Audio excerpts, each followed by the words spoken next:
listen, about that arrogant jerk comment earlier? Stark! I should have known. Sir, I'm afraid... Save it, Captain. I know what happened. You let that alien blow up the satellites and steal everything there is to know about S.H.I.E.L.D. Do you realize how vulnerable that makes us? Nick, this wasn't his fault. No, you're all to blame. You disobeyed orders. You deviated from the plan. And if Hank hadn't left his post, that intruder would have been ours. I was trying to save my wife. That was not your mission. I got no use for hotshot amateurs. You're fired, Pym. Oh, yeah? Well, good luck winning this without us, Fury. Come on, Jan. I'm sorry. Janet! This is exactly why I work alone. You two, report back to base. Captain, where are you going? Captain! Welcome to Superhero Cinephiles Podcast. I'm your host, Perry Constantine, and today I am joined by a returning guest, and that is Logan Crowley. Logan, how you doing today? I'm doing great, Perry. Thank you so much for having me back. I'm excited about this one. This is a childhood favorite. Okay, well, I'm going to be looking forward to talking about it with you. But before we jump too much into the movie, today we'll be talking about Ultimate Avengers, the 2006 animated adaptation of the Ultimates comic book. We'll talk about the adaptation side of things there in a little bit. But before we do that, why don't you talk a little bit about yourself, remind people who you are and what you do? All right. Well, what I do is much more limited as of late than it was the last time I was on the show. My wife and I have a podcast called Single Bound, where we go over individual issues of comics that stand on their own.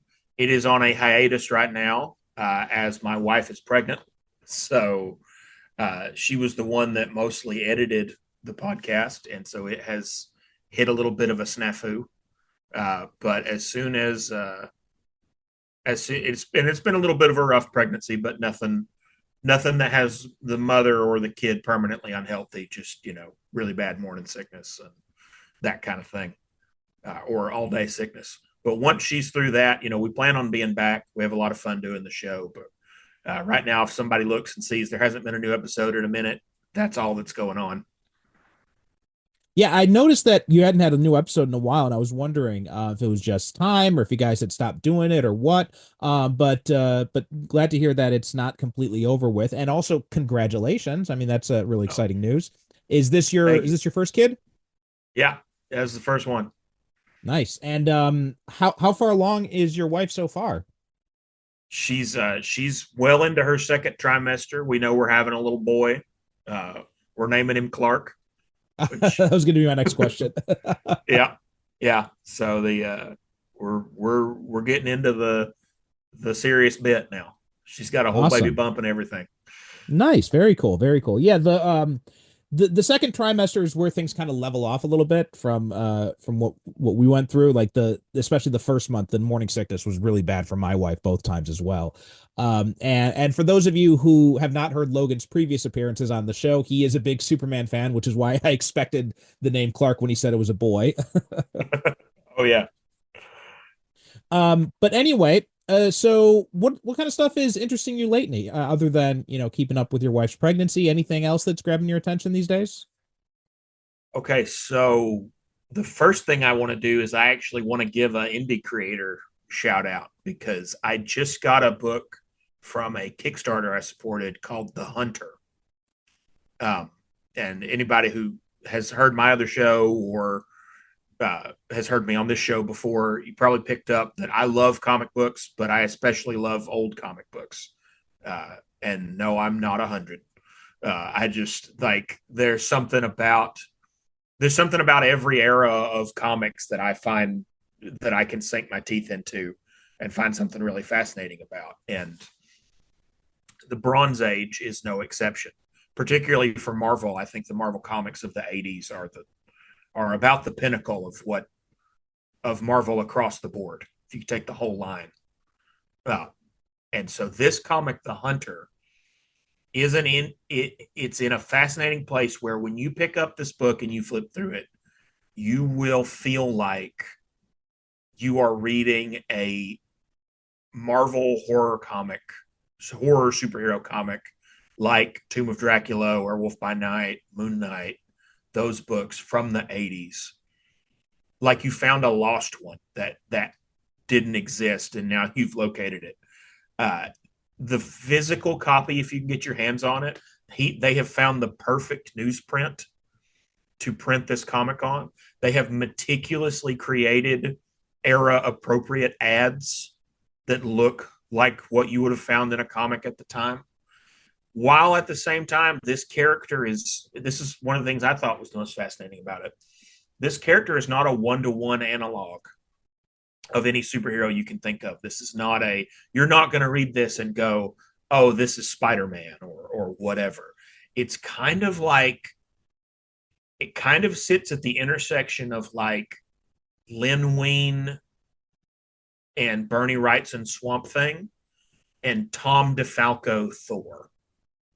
Right? That's what it feels like to me. It's like somebody blended those two into a comic, but he's not a one-to-one with any character that's ever been before. And I think that makes the retro part of it even more compelling, like, because you're getting something very nostalgic, but you're also getting something new. And the artist and writer is a guy named Dakota Alexander. He also lives in Japan, which is I think is interesting. But it definitely, if you get a chance to support this book, the Kickstarter has ended, but I think he said he's going to sell some more on Etsy, and I believe digital copies are available. I can't recommend it enough. It's a very, very interesting piece of material. Yeah, I just looked it up now, and yeah, the art style looks incredible. And like the way that they've recreated the covers and stuff like that looks really interesting. And also, I did see the location when I saw it said he was in Japan. And at first I thought, wait, is Kickstarter showing me my location? And then I scrolled down and read and saw like, no, he actually is based in Japan as well. So that's interesting. Yeah. Looks like he's had a much better go of getting his comic published from overseas than I did, unfortunately. But yeah, wow, that looks really interesting. And looking at the ads too that they've got there, this looks really cool. It definitely looks like you said, straight out of the Bronze Age. It definitely has the feel of like some of the old Moon Knight stuff, like the Doug Monk, Bill Sienkiewicz Moon Knight stuff. So yeah, I'm gonna have to take a look at this, see if they've got it. Because it says all gone now. Sometimes they do allow you to still buy stuff on Kickstarter later. So hopefully I mean, if he's based in Japan, I think he understands that, not all of us can get access to the physical stuff. So hopefully he'll make the digital versions available in some of the different digital markets around. Well, and like I said, he did say on his Facebook that he was going to be selling physical copies on his Etsy store sometime soon. So I would say the best thing, if you're interested in checking this comic out, both listeners and Perry, I would say that the best thing to do is follow him on Facebook for updates and see when he gets those physical copies going. Because if you can, I mean, when I opened this thing up, if you're somebody who lives in long boxes like I did as a kid, there's a specific smell that a comic from this era hits. And I already knew that this comic was going to have some tropes in it that I like. But when I flipped open that front cover of a brand new comic off the printer this year, and that smell hit me of a comic from 1981, I just, it's worth the added experience, I think. Oh, very cool. Yeah, it looks awesome. I'm gonna have to keep my eyes out on that. Now, for my part, I've been dipping in and out of different comic book stuff lately. So I was recently started reading the X-Men Age of Revelation crossover that recently finished up in the X-Men titles. And I'm about halfway through all the stuff in that, and it's okay. Like, there's definitely some stuff that it's got some interesting moments that have really kind of jumped out at me, but overall, I do think it does kind of feel like one of these other attempts to just kind of cash in on the Age of Apocalypse thing that they did, 20 years ago now, 30 years ago now. Yeah. I don't know if you've read any of that stuff going on right now. I I try to get back into the I don't want to be super negative. I've tried to get back into the X-Men periodically. I am a big X-Men fan. I talked just a minute ago about comics from the 80s. Obviously, chief amongst them, Chris Claremont's X-Men run, I think, is still arguably the greatest comic run of all time. But I do have, and I'm named after Wolverine. I don't know if that's come up on the show before, but I think where so, my yeah. dad, that's where my dad got my first name from. But I have a very tough time with X-Men because I think the only X-Men run I have enjoyed in my lifetime is Astonishing X-Men. And I say Really? that having tried pretty much all of them. And Krakoa really kind of broke me, I think. And I have not really taken a run at engaging with the X-Men since. That book was just so alien to what I felt like the X-Men were, and was one of those comics where I was frustrated on two fronts. One, with what was happening with some of the X characters in that, and just on a fundamental writer level, what was happening with the stakes of the Marvel Universe in that. You're going to introduce a stump that eliminates death. Like, it's now very difficult for this entire world to seem like it's in peril when there's a stump under the X-Men's house that brings anyone back from the dead, regardless of how they died.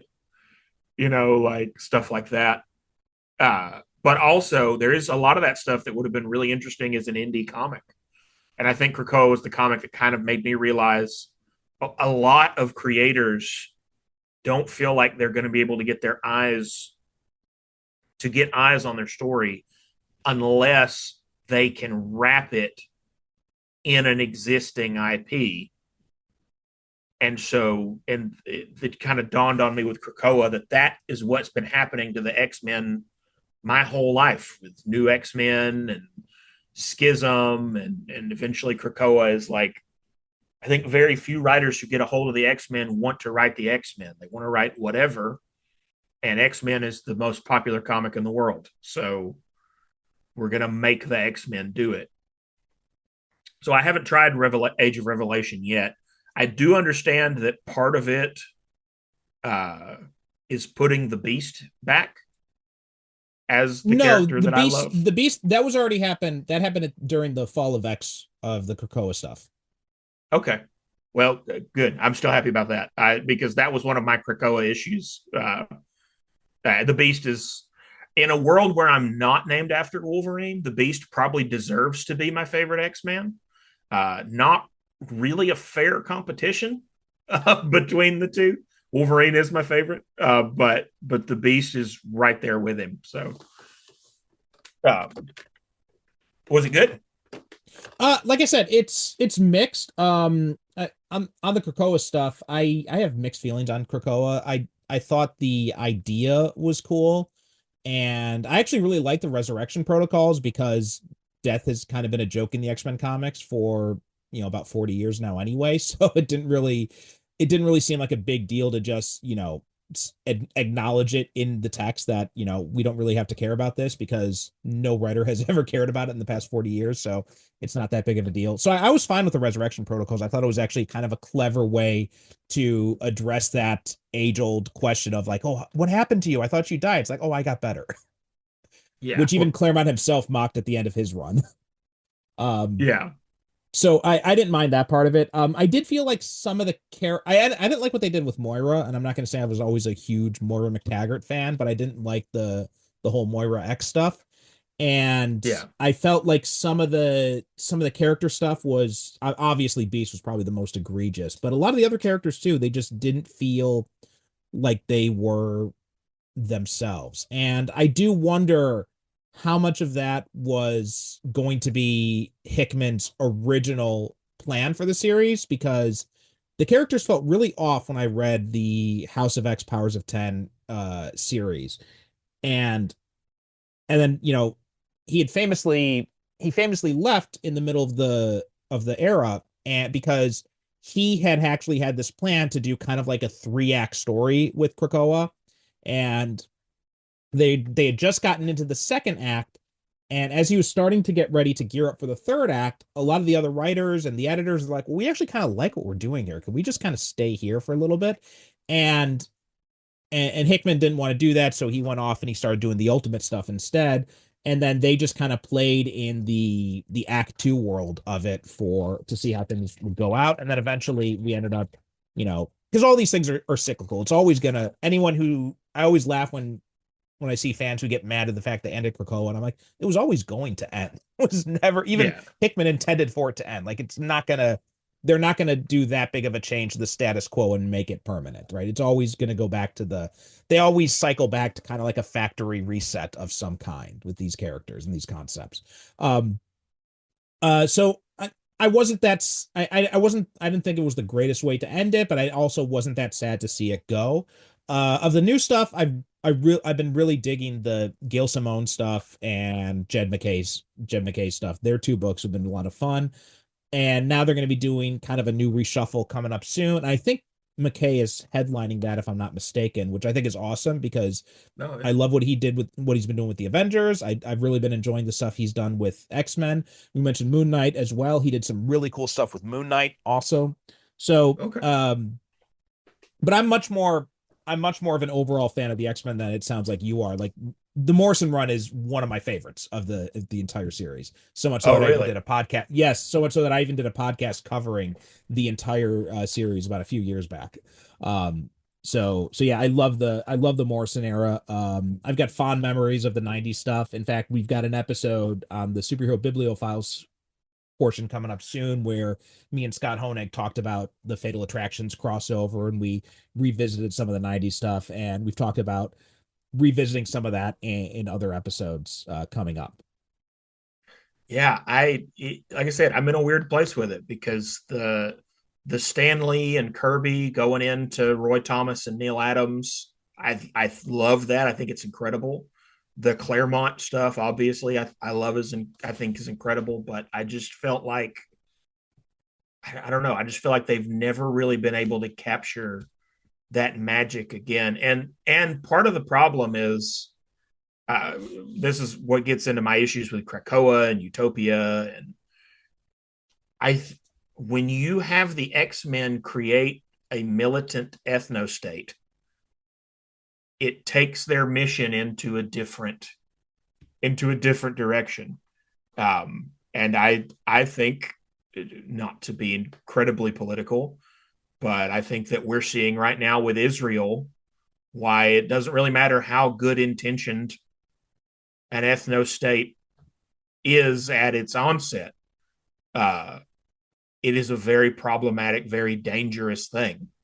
And I think Magneto can make one. I think you can do a lot of interesting stuff with Genosha and, Magneto being in charge of one. But at the point that, I don't like the idea of Charles Xavier being a bad guy, which is just a given now these days. At the point that Charles Xavier and Scott Summers are endorsing that kind of thinking, like, it becomes really hard to root for them. Yeah, which is why I think there was another plan originally in place, because the characters felt off in a lot of that, and it felt kind of and Hickman's a really cool idea guy, but I felt the same thing with his Avengers stuff where I felt like the characters were kind of getting lost. So I'm not sure if how much of this is just one of his own, sort of weaknesses as a writer, but I do wonder if the way the X-Men were being written in that early stuff, it definitely felt intentional. And it makes me wonder, and especially the fact that Xavier was always walking around with the Cerebral helmet on, made me wonder if there was something else at play there, and that just never ended up coming to fruition. Yeah, I did hope for that early on. And I do also, though, Hickman is, I love some Hickman stuff. I've really been enjoying Ultimate Spider-Man. Obviously, his Fantastic Four run, I will not be setting any new takes on the internet by saying it's incredible. It's one of the best Fantastic Four runs ever. I'm a big Fantastic Four fan. I have checked to see what are the most incredible Fantastic Four runs ever, and it is one. But but he is definitely a writer who is not precious with his characters. And I do think that I don't think that you should ever be afraid to tell a story with a character if you have a better story, right? Like there are some characters like the Marvel Captain Marvel, um, in more recent times, Miles Morales, where you can have a big pivot and it is the best thing to do with that character. And it is a really incredible story. But there are some times where I don't know that I think there are some ideas that you just shouldn't pair with certain characters. And I don't think Hickman feels that way. And I think that's where some of Hickman's X-Men and a little bit of his Avengers, I think that's where his pitfalls tend to go is he's very much in the Tom King school of these characters are who I need them to be in this moment. And that works at times and with some characters and it doesn't work with some characters.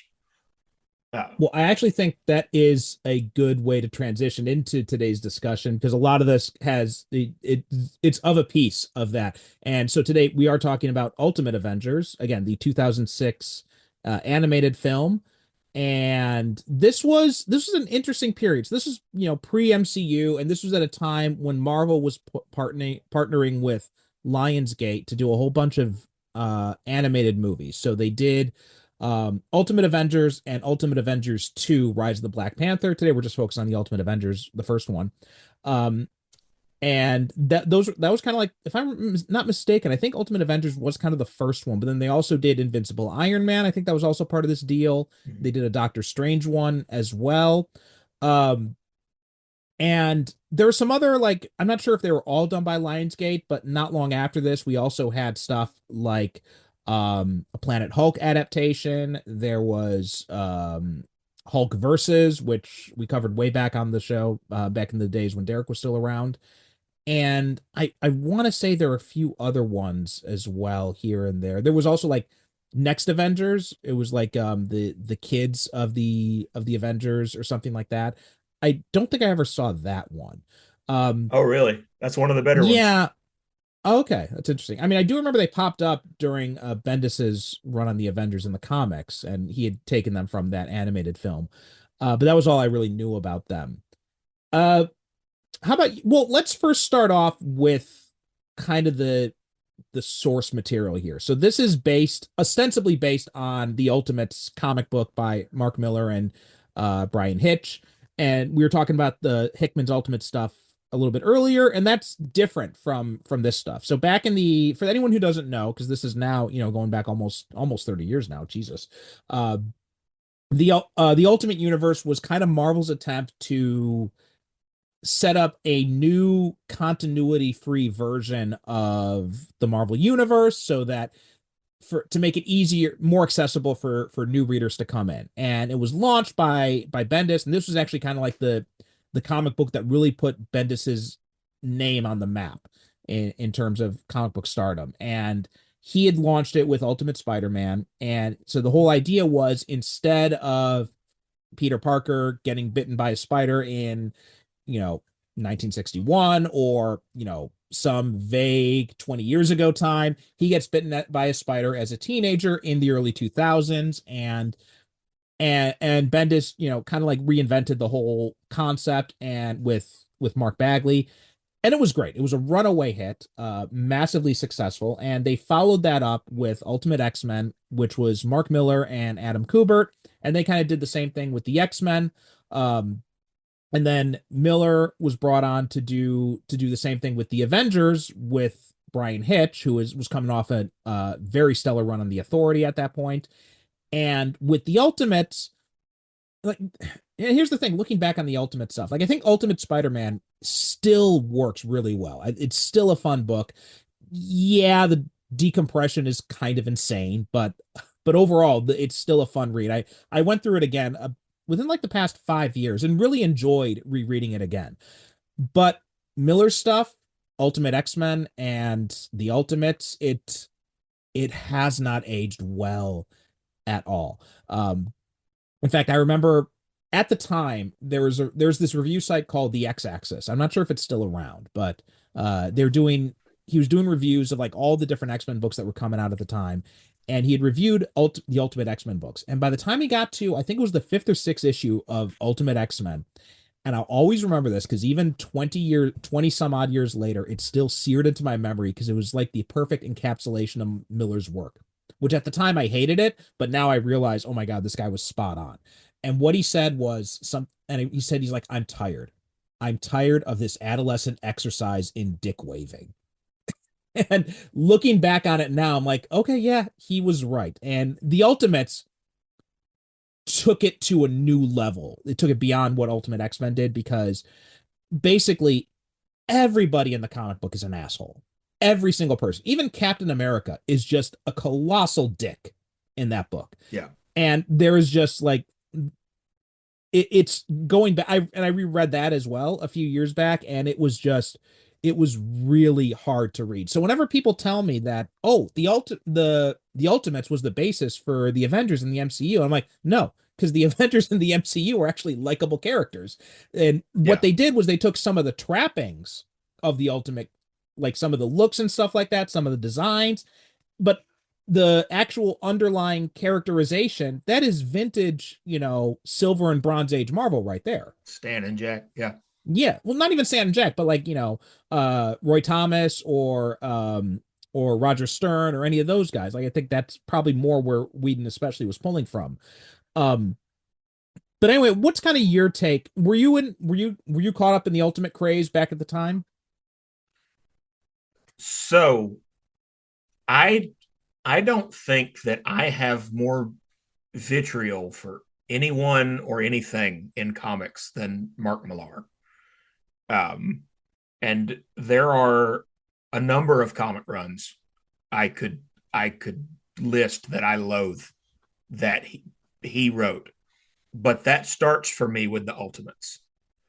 I liked Ultimate Spider-Man, but I liked Ultimate Spider-Man. The characterization of Peter is fantastic. A lot of the updates work. I do feel like it has a villain adaptation problem that becomes a bigger thing throughout Bendis's work. But in general, I enjoyed it quite a bit, especially at the time. Let me think. 2001, I was 9 years old. So Holy shit, you're making me feel old, dude. Well, when this movie that we're talking about today came out, I was 13, and so I was the perfect age for this movie. But I read all the Ultimate stuff when it hit the shelves, because I started reading comics my dad worked in a comic shop. I started very young,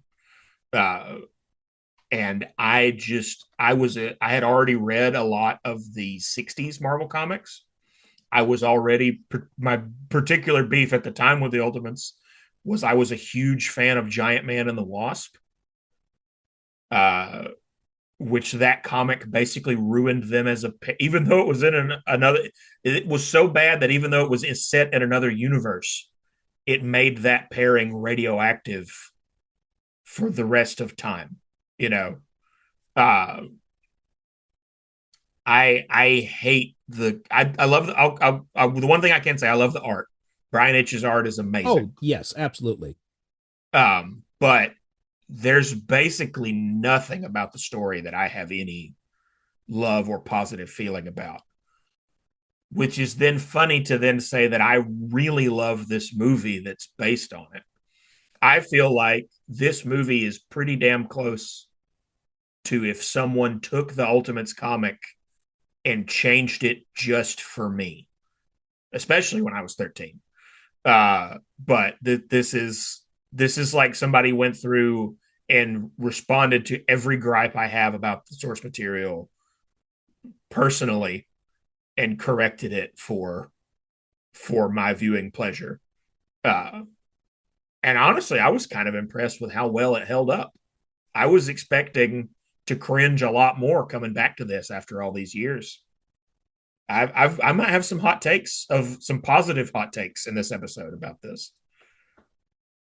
So I think I'll have different takes on it, but I'll get into that. So, but going back to the Ultimates, Did you feel that way at the time when the Ultimates came out, or was this Oh, a view yeah, that oh, you felt that way at the time? Okay, so yeah, immediately. Well, I was already a huge Captain America fan, huge Hulk fan.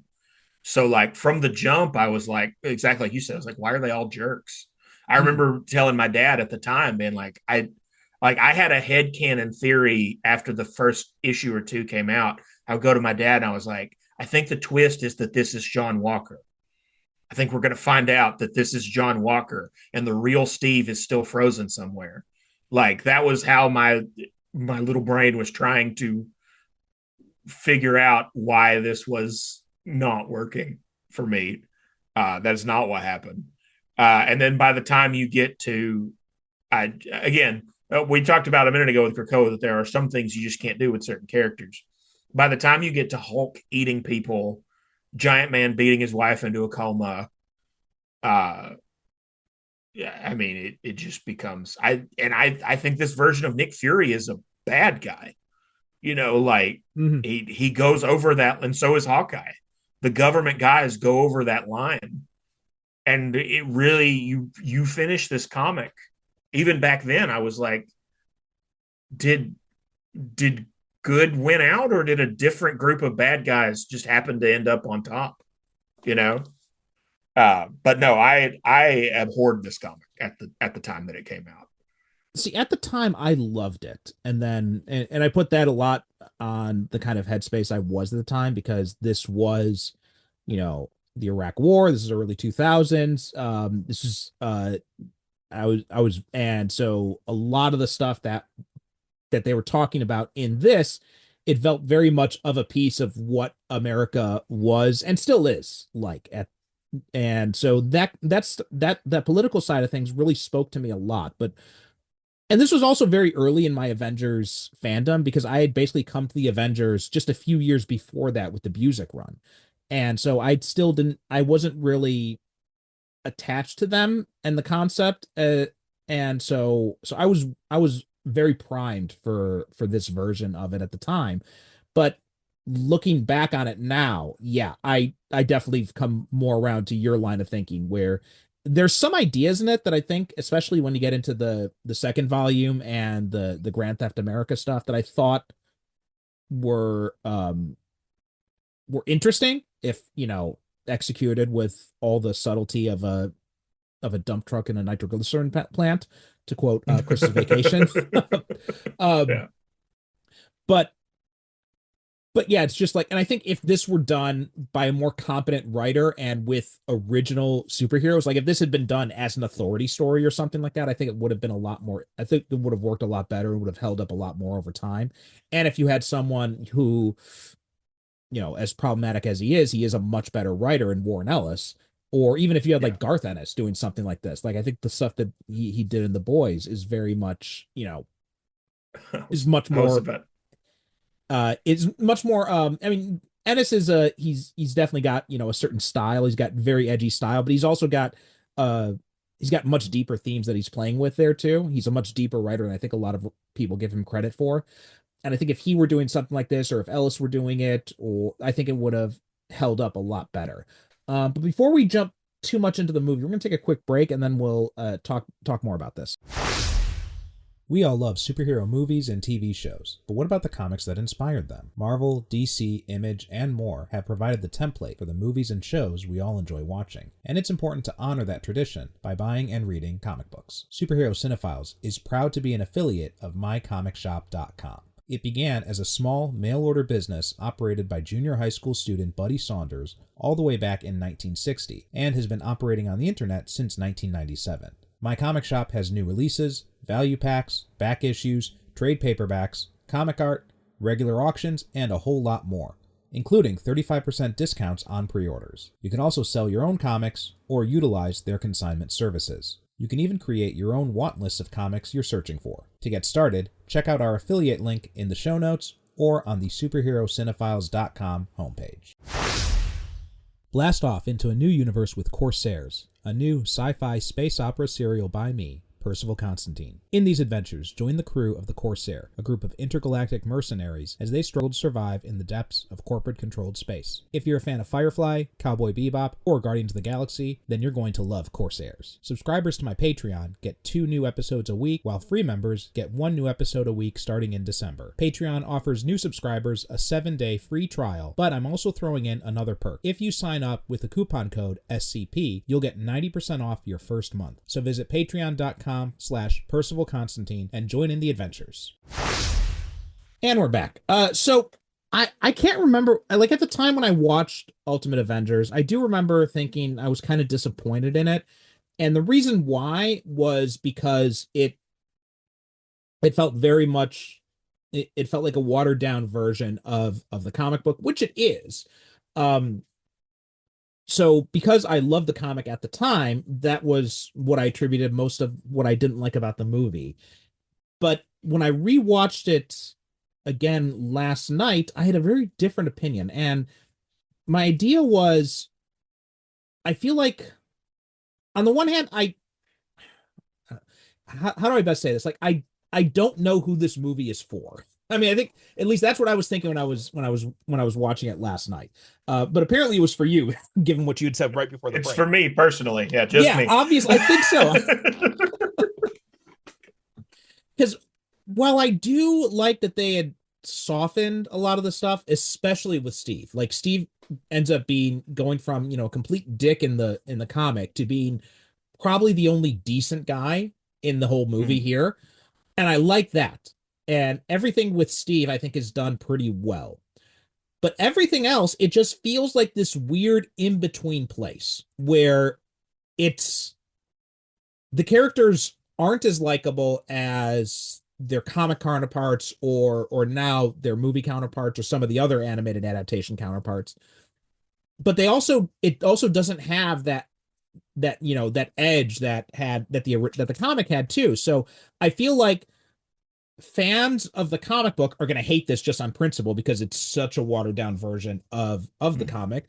Whereas fans of like the classic Avengers or even like the MCU or something like this are going to feel kind of weird because these characters are askew in different ways and they don't feel like the versions we know and they aren't really bringing anything new to the table. And I'll take Banner as a good example here because, Banner in the comics is a complete train wreck.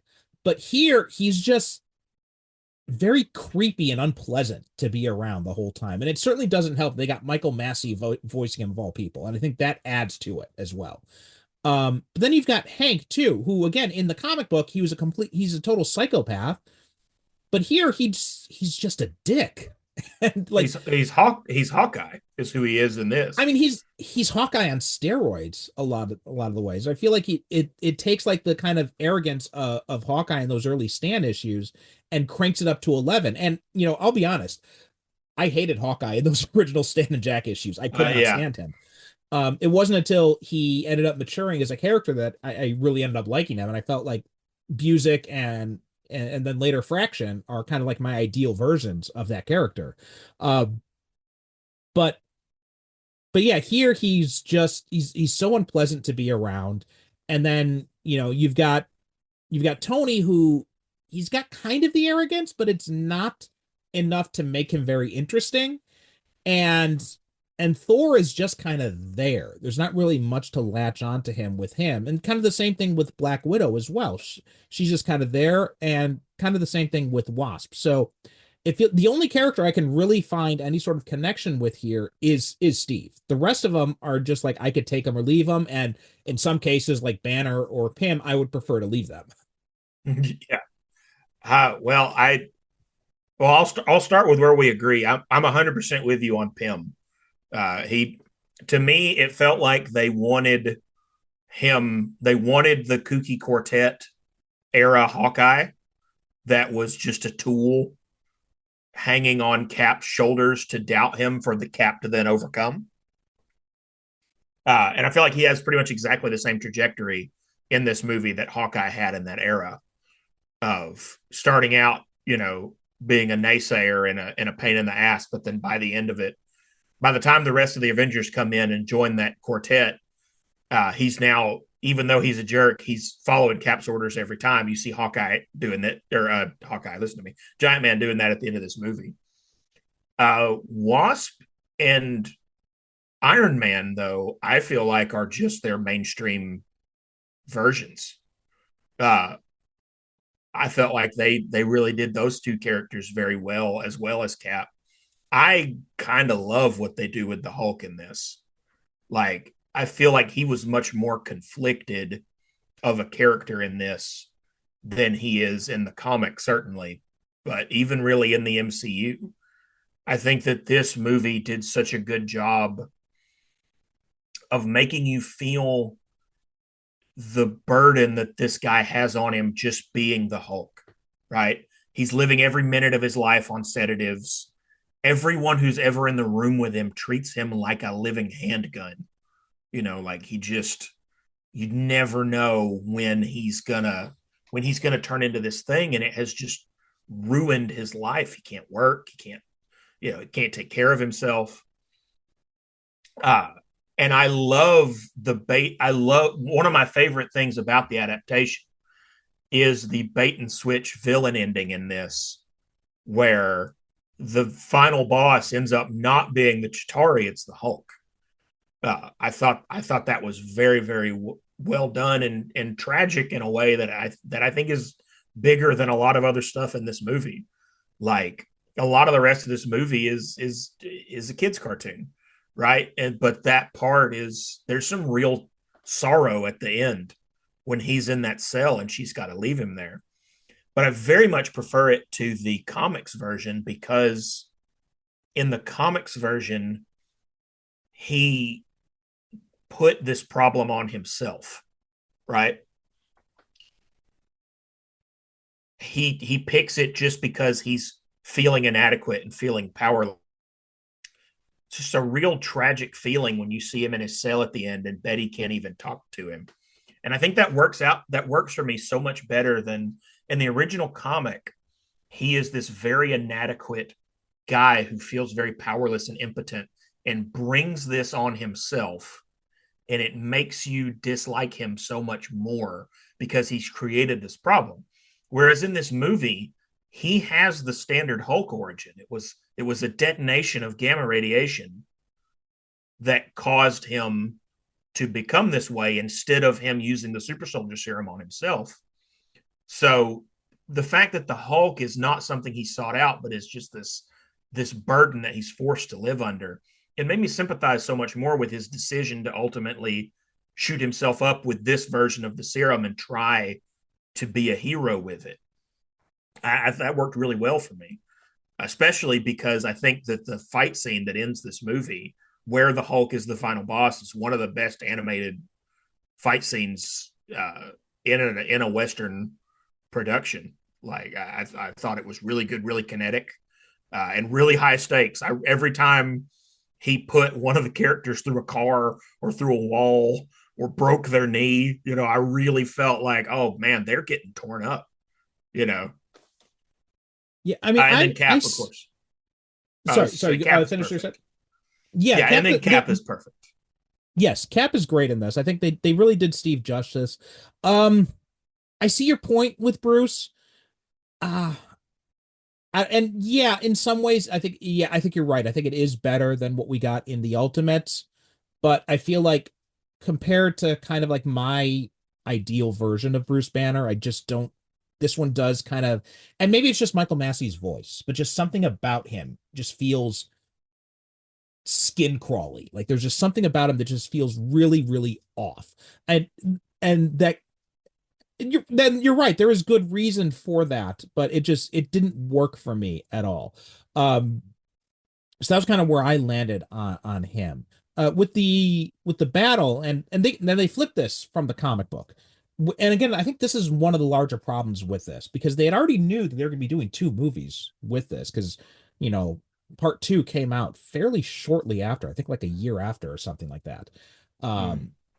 So I don't know why they decided to take the 12-issue Ultimate series and cram it all into this movie, because the whole Chitauri Hulk battle that's like 15 minutes. It goes by really quickly. And I felt like Yeah. it was very truncated and it just wasn't giving it the space that it breathed. And also by having these two antagonists, I mean, I think to their credit, I think they did do a good job with flipping, because in the comic books, the first 6-issue arc ends with them fighting the Hulk and they defeat the Hulk, and then the second 6-issue arc is building up to the Chitauri, and then the Hulk comes back. They get him out of prison so he can come and attack the Chitauri. So they flip it around there in this movie, and I think they did a good job with how they handled that flip. I think that it did make a lot of sense for why Hulk then loses control and goes off on the rampage, and then they have to restrain him. But I felt at the same time, as though I appreciate what they're trying to do with it and what they're trying to say with it, and also as a way of trying to show what was going on in Banner's mind, I also feel like they undermined the threat of the Chitauri itself by making it such a quick battle and then just jumping straight into the Hulk battle. But are you a huge Chitauri fan? Do you have any Chitauri posters? No, nothing like that. But I'm just like from a storytelling standpoint, I feel like you spent all this time building up the Chitauri as this massive threat, and then they're taken out in like 5 minutes, and then the big threat is the Hulk at the end. It's this. I didn't like the fact that it undermined what a threat the Chitauri were to begin with. I can understand, except I think that to me that serves to better play up how big the Chitauri are set up as being a big threat. And then when we see the fight, the Hulk does 80% of the damage that is done to their fleet, right? So you have a moment of like, oh wow, he really is the most powerful. This wasn't that big a deal. To then immediately flip that and go, oh no, it is a big deal, because actually he's the problem now, right? And you just saw him eat this whole. He doesn't. I shouldn't say that, because in the source material he does eat people, right? He doesn't eat anyone in this movie, thank goodness. But to then flip that on its head and go, oh no, we didn't. The day isn't saved. We actually cooked a worse problem that just destroyed the one that we were worried about. And now we have to contend with that. And he really, I mean, like Captain America ends this movie on crutches, like they really get put through the ringer in this final showdown in a way, even more so, I think, than they did in the comic, which is wild to say that there is an aspect of this movie that is in some ways more graphic and has bigger stakes than this book that is so edgy and dark. Like they really take a pounding. Yeah, maybe if we had more time to do it, but I feel like when you're building up the threat of the Chitauri so much, and then for the Hulk to basically wipe them out right away, and then for the Avengers to, in fairly quick succession, then manage to take the Hulk out. I mean, sure, they get banged up a lot, like you said about Steve at the end, but it is still something that happens within this 15-minute time span. So it doesn't feel like either of them are kind of the great threat that we thought they were in a lot of ways. And so it just kind of like the stakes don't seem to live up to the reality, or the buildup doesn't seem to live up to the reality of what we got.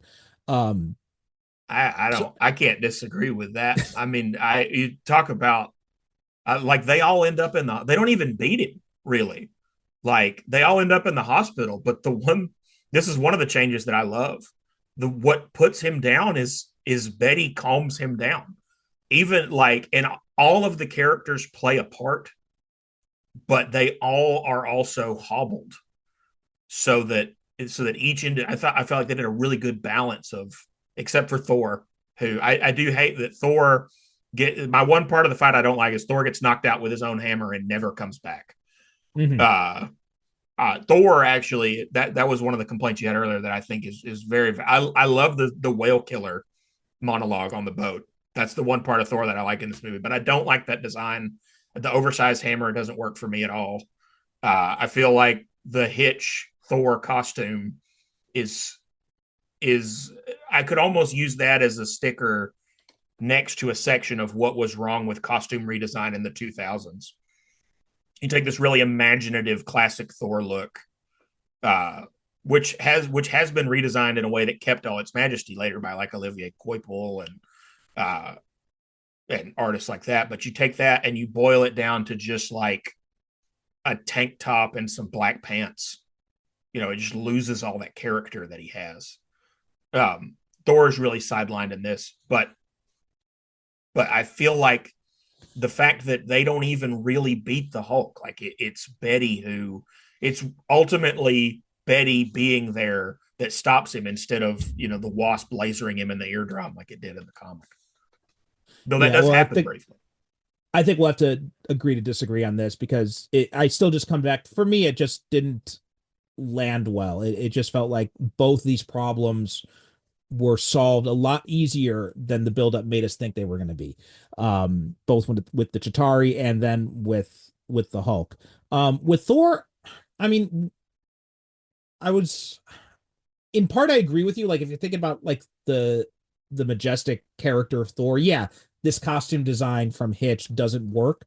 But when you look at him as what they were trying to depict him at, I thought he was one of the more interesting Ultimate versions, where it's this guy who is this kind of like new age guru who claims that he's Thor in human form. And so in that aspect, I thought it was actually kind of clever. And I thought the design worked for that version of the character. I felt like not having the goatee was a weird choice in this for some reason. It just felt like something was missing from that overall look, and it just didn't quite fit together. But I like the idea of like activist new age guru Thor. I thought that was that was an interesting idea that they never really did anything with, though. Yeah, I was gonna say, I was like, I can't. I do enjoy the activist part, because actually that's pretty true to mythological Thor. Mythological Thor would a lot of times wander into a keep or a village or whatever, and people would be like, "Well, this is the problem we have right now," and Thor would go, "Okay, well, I'm going to dedicate my whole life to this week, and then I'm going to wander on and do the next thing." So I felt like that part was an interesting idea, but it just they never really do anything that interesting with it, and B, it's part of the overall watering down and grimying of these characters. Like if it was just Thor taking that approach, I might enjoy it more, but all of them are kind of turned into the worst caricature of who they could be, right? The most cynical version of what the idea is. And to turn Thor into this kind of like frat boy, sort of fake activist, because Nick Fury is also pretty clear in the thing of like he causes bigger messes than he fixes. Mm-hmm. I would have enjoyed it more if Thor had some success in the comic, but he creates that version of Thor always felt to me more like an indictment of activism, like he was the butt of a joke because of that, when in reality, how much good could Thor do with his powers if he would take on issues like this? That's a good point. Yeah. But something else too, and they also make some odd changes in this. I mean, first off, I think that another thing that works against this is, first, you're trying to take 12 issues and cram it all into 71 minutes, which is not the best idea to begin with. I mean, not too long ago, we talked about Superman, Batman, Public Enemies, and that took like a 6-issue arc and crammed it into, 70 some minutes. And that felt a little truncated there. This feels very truncated because of that, because they're trying to cram all this story into this short runtime. But so I feel like they should have focused just on the Hulk stuff. I think it would have worked out better, and then saved all the Chitauri stuff for the second movie and doing more of an adaptation of the second half of that story in, Ultimate Avengers 2. And then as opposed to doing this original story about where they tried to do their version of Black Panther, which, like we talked about in emails, did not quite work too well. Like I haven't seen that movie since I first saw it, but gun to my head, I cannot tell you anything that happens into it, other than I know that Black Panther's in it and I know the Chitauri come back. I do. The problem with that though is, while I do have my problems with the second movie, I do still like it a whole lot better than the source material. So if the first idea had been the second movie being a closer adaptation of this comic, I don't. My least favorite parts of this movie are the parts that are from the comic. Like I think that this story, I think this story works. It is a truncated version, but part of it is that they're only adapting the parts of that comic that you could show a kid. There's nothing that they leave out. There's nothing they leave out that I think you need, but more, there's nothing they leave out that I would want to see in a vacuum, that I would want put in. What's left out of this is the grit and the grime and the kind of post 9/11 miasma of sadness that I would rather have this than, like even the Chitauri, if they were the Skrulls in this movie, I'd be happier. Like I can understand that, but my point isn't so much that I wanted more stuff from the comic.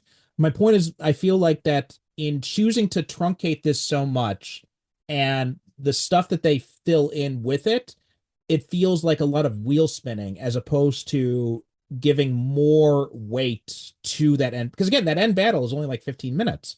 Whereas we get all this stuff with Pym being a dick, this whole question about who is Iron Man, which is completely, I feel is completely unnecessary because that's not even in the comic. Like in the comic, Tony Stark is publicly known as Iron Man.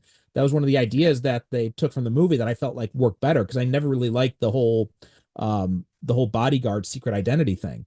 That was one of those secret identities that just never really seemed to land well. And I think it was actually Bendis who had first established that when he had in the Ultimate Marvel team up, when he said that Tony Stark was publicly Iron Man.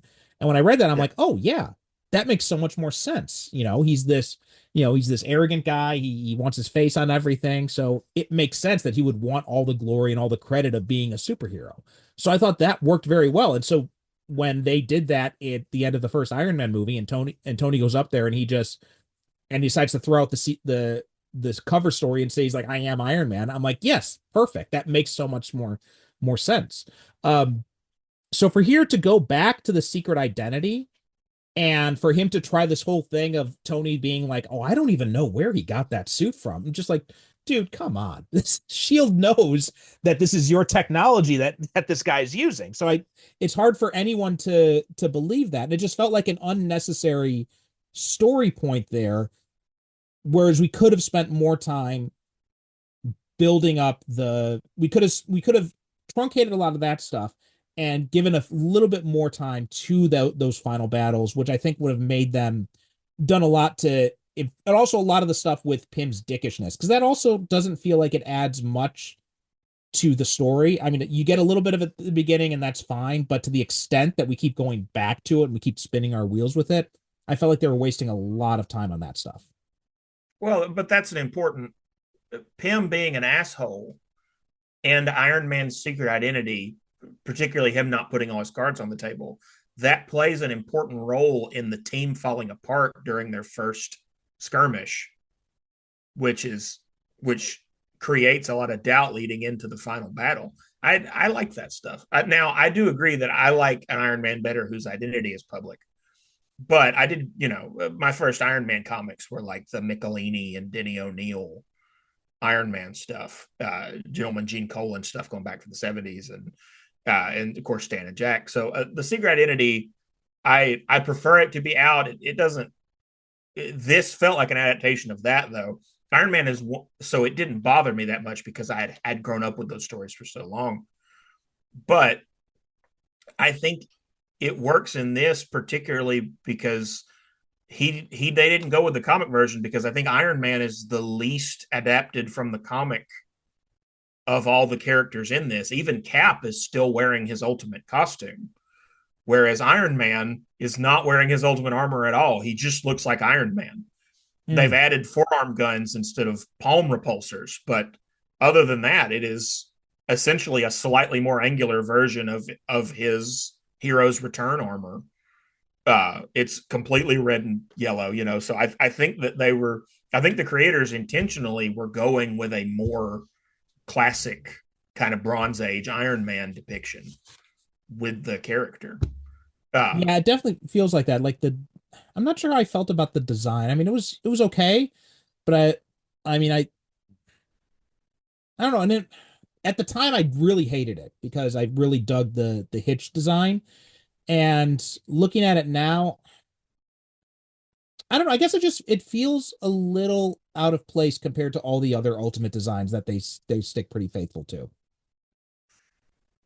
It works for me. They, for one thing, they brighten Cap's colors a little bit from what it was in the comic, and I think that they removed the gray panels, and it's a lot more blue than it was in Hitch's art, and I think that helps balance that out. I don't think it blends. The one that I felt like stuck out like a sore thumb in this was Giant Man. Yeah, yeah. Because Wasp's look, and even like I said, Thor's look is not my favorite Thor look, but it is a superhero look. Whereas everybody else, Wasp's costume could be a superhero look, and then you've got Cap and Iron Man looking very comic booky, and then you've got this like leather fetish Giant Man design that I just don't. I mean, I didn't like it in the comic, but like I really don't think it works with where the art style ended up for this movie. No, I think we can definitely agree on that. I think that the of all of Hitch's designs, the Giant Man one felt the least creative. And I mean, you could argue the Hulk one is not creative because it's just basically the Hulk. This is great Hulk. But yeah, in terms of like the designs where you actually had room to play around with it a little bit, Giant Man definitely felt the weakest of all those. And I mean, even, Quicksilver and Scarlet Witch, which are, and Hawkeye, which are all pretty like standard, tactical spy outfit type things. Even those felt like they had a little bit more of those characters' personality quirks in them, as opposed to the Giant Man one, which just like you said, it feels like it looks like a gimp suit basically. And with this art style, it doesn't fit in with the art style at all. And I feel like if they had even just kept the helmet, because they give him the Ant-Man helmet at the beginning of it when he first appears, even if they kept that, I think it would have been something of an improvement. And would have made sense why he had it. He has a helmet in this that can control ants, and then he just leaves it at home, which feels like such a weird inclusion. Although I think that the creators of this probably feel similar to the Ultimates to how I do. But I also think that this is very intentionally. It sounds like as we're coming through this, we're both coming from a place of old bias with this, but mine is very positive because I hated what it was changing, and I was very young when I saw it. You were older, you liked what it was changing, and then we're kind of coming to a middle now. Well, the thing about it though is that at the time I liked what it was changing, and now I don't like what it was changing, so I am more on your side of that. But that being said, the way that it's changing it just doesn't do much for me. And I think the real thing and maybe it's just the curse of having other stuff since then, because I mean, if you look at, the first Avengers movie, or if you even look at Earth's Mightiest Heroes, I feel like both of those did love Earth's far Mightiest Heroes. Yeah, I think like both of those did far better jobs of executing this concept of bringing the Avengers together for the first time in a much more exciting, much more dynamic way. And especially Earth's Mightiest Heroes did it in a fraction of the runtime of this and managed to make it more exciting. So I feel like, and even like, I think like the episode when the Hulk goes rogue because he's being, pushed by the Enchantress. The Executioner. Yeah. Even that I felt like had more action and felt more epic than this battle between the Avengers and the Hulk in here. So like, it's just like, I feel like there's so many other better versions of this story in both in live action and animation, that this kind of feels like a relic in hindsight. So I'm 100% with you on Earth's Mightiest Heroes. Earth's Mightiest Heroes though is just about perfect. I can't, literally the only complaint that I have with that show is that the second season is shortened due to behind the scenes nonsense with the MCU and Disney. But when the only complaint I have with the show is that you didn't give me more of it, it's a pretty good show. My nuclear take that I felt like I had. I do like the MCU Avengers movie more than this. Let me say that before I say what I'm about to say. But I think if you are talking about a movie that stands on its own, introducing these characters, I think this is better executed than the Avengers. I think the Avengers is a third act of a movie, right? It starts at 100 miles an hour out of the other films that led into it.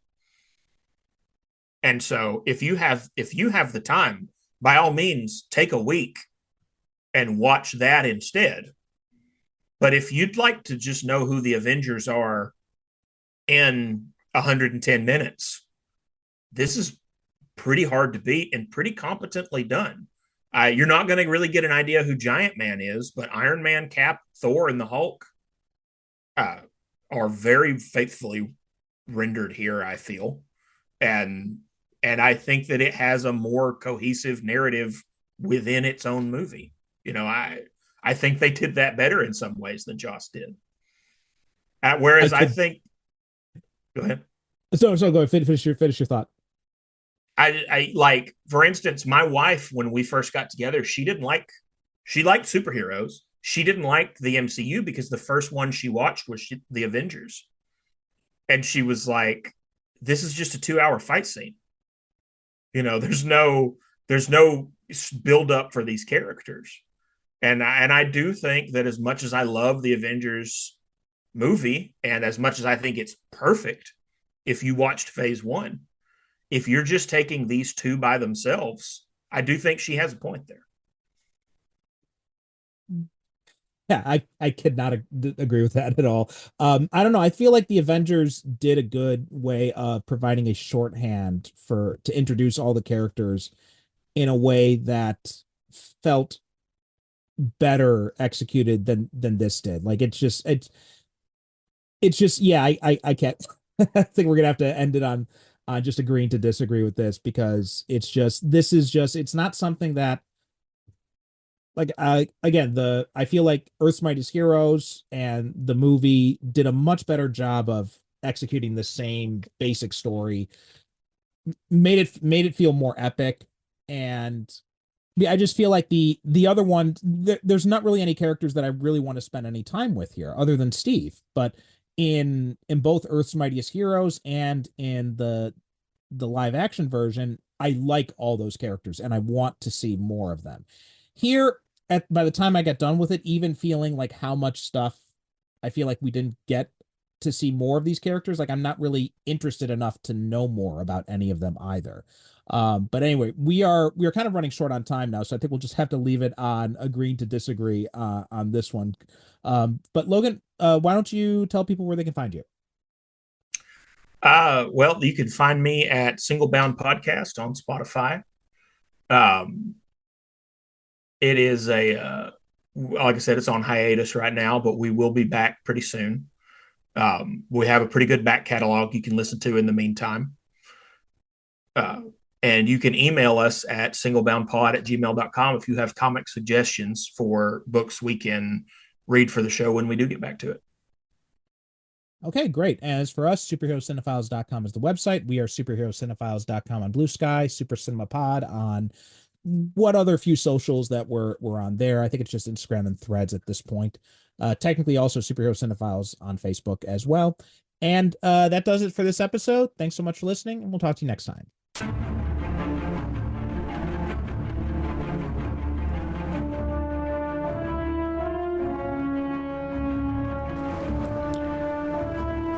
Thanks for listening to the Superhero Cinephiles podcast. Superhero Cinephiles is produced by me, Percival Constantine. The show is created by myself and the late, great Derek Ferguson, our host emeritus. Visit us on the web at superherocinephiles.com to listen to past episodes or find out how you can be a guest yourself. Support the show by visiting our advertiser links or click the Buy Me a Coffee link on the website to make a one-time donation. We are Super Cinema Pod on both Instagram and Blue Sky, so please be sure to follow us. We'd also appreciate it if you could rate and review the show on Apple Podcasts and share us with your friends.